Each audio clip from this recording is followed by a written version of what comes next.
আমি প্রথমে 2013 সালে ওইখানে জয়েন করেছিলাম। ওনার কথা মতন আমি স্কুলে গিয়েছিলাম। উনি বলেছিলেন ওখানে থাকা খাওয়া ফ্রি, স্কুলে 2-2.5 হাজার টাকা বেতন, চাণক স্কুলে আমাকে চাকরি দেয়া হবে।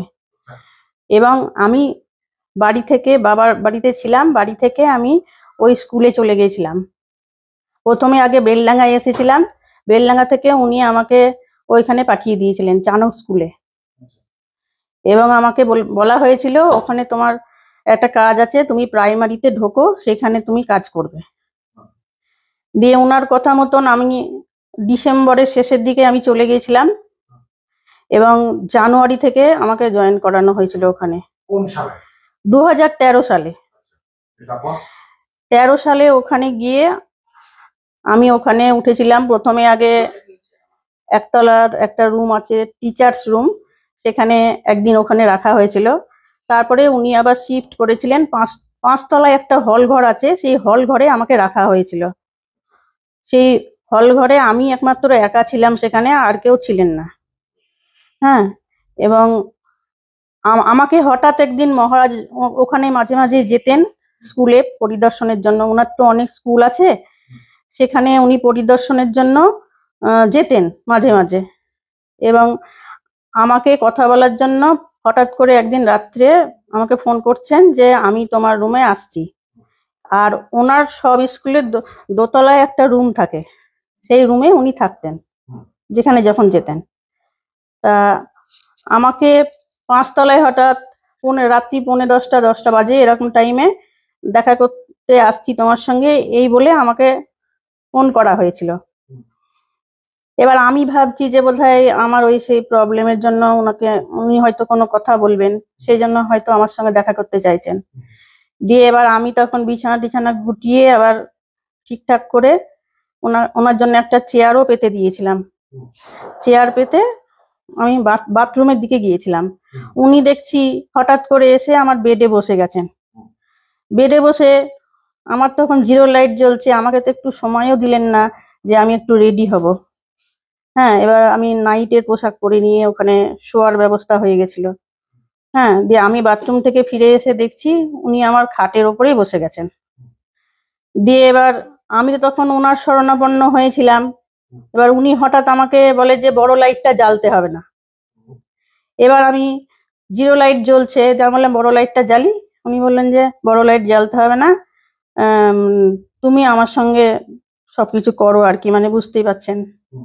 এটা তো আর ডিটেলসে বলা। এরকম আমার জুন মাস অবধি চলেছিল, একদম জানুয়ারি থেকে জুন মাস অবধি। উনি ওখানে যতবারই গেছেন ততবারই আমাকে বলেছিলেন যে আমি 15 দিন অন্তর তোমার কাছে আসবো। দিয়ে আমি সেটা তখন রাজি হয়েছিলাম, কারণ আমি দেখলাম যে আমি বাড়ি থেকে বাবার কথা না শুনে কিছুটা রাগ করে অভিমান করেও আমি বাড়ি থেকে ওই আশ্রমে চলে গিয়েছিলাম। আর কিছুটা নিজে ইনকাম করতে পারবো সেই আশাতেই আমি গিয়েছিলাম। হ্যাঁ, আর উনার শরণাপন্ন হয়েছিলাম। আমার জীবনের সবটাই উনার হাতে নির্ভর করছিল তখন, মানে উনার প্রস্তাবে রাজি হওয়া ছাড়া আমার কোনো উপায় ছিল না। মানে বলতেই পারি জানুয়ারি থেকে জুন পর্যন্ত, মানে হ্যাঁ 6 মাসে 12 বার মিনিমাম। হ্যাঁ হ্যাঁ হ্যাঁ। তো এবার ওইভাবে উনি যখনই এসছেন ওনার ইচ্ছা মতন, কোনোদিন সকালে এসছেন আমার রুমে, কোনোদিন উনার দোতলার রুমে আমাকে ডেকেছিলেন। এইভাবে হয়েছে। আবার একবার বেলডাঙ্গাতে সমীর নামে একটা ছেলের বিয়ে দিলেন। হ্যাঁ, এবার আমাকে বললেন যে তুমি এখানে বেলডাঙ্গাতে 4 দিন থেকে যাও, বিয়েতে এসে আনন্দ করো। বেলডাঙ্গার আশ্রমে উনি যে রুমে থাকেন সেখানে আমাকে ডেকে পাঠালেন, তার পাশের রুমে একটা। সেদিন ওখানেও একদিন হয়েছিল আমাদের সম্পর্ক। হ্যাঁ, আপনার কি কোনো রকম মানে নার্সিং হোমে গেছিলেন আপনি? হ্যাঁ হ্যাঁ, আমি বলি আমার একটা অ্যাক্সিডেন্ট হয়ে গেছিল,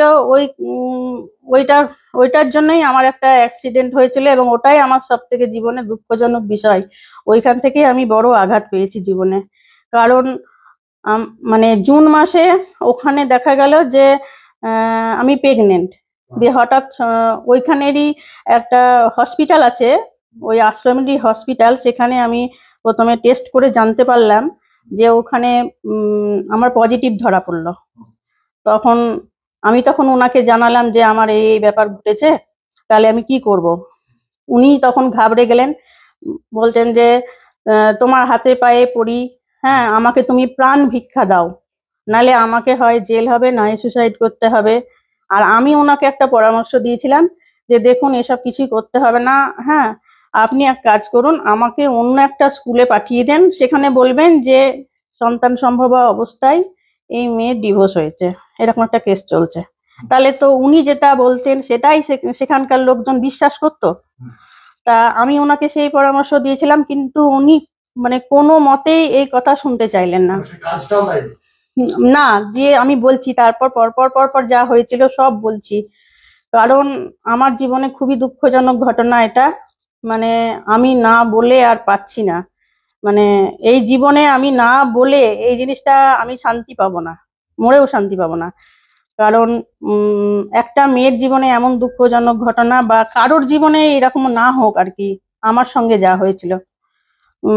সত্যি কথা বলতে কি, আমি যখন ওনাকে প্রথম বললাম, হ্যাঁ উনি যখন আমাকে এরকম প্রাণ ভিক্ষা চাইলেন, আমি বললাম যে আপনাকে এগুলো আর চাইতে হবে না। উনার কান্নাকাটি শুনে আমি গলে গেছিলাম, আমি ওনাকে বাঁচালাম, বুঝলেন তো। বাঁচানোর জন্য আমি তখন উপায় না পেয়ে ওখানকার স্কুলের যে বড়দি, এবার আমাকে তো ওখান থেকে বেরোতে গেলে একজনকে বলে যেতে হবে, বা আমারও তো সঙ্গে একজন লোক চাই, নাহলে আমাকে উনি বললেন একা একা বাসে করে এসে তুমি অ্যাবর্শন করো।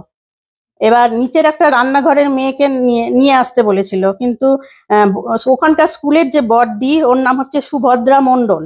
হ্যাঁ, তা সুভদ্রা মণ্ডল বলল যে দিদি তুমি থামো, বিদিশাদি তুমি থামো, আমি তোমার সঙ্গে যাব। তুমি মহারাজকে বলো যে আশ্রমেরই এই অ্যাম্বুলেন্সটা নিয়ে আমরা যাব। এবার অপর্ণা আর সেই সুভদ্রা দুজনে মিলে তখন আমার সঙ্গে গেল।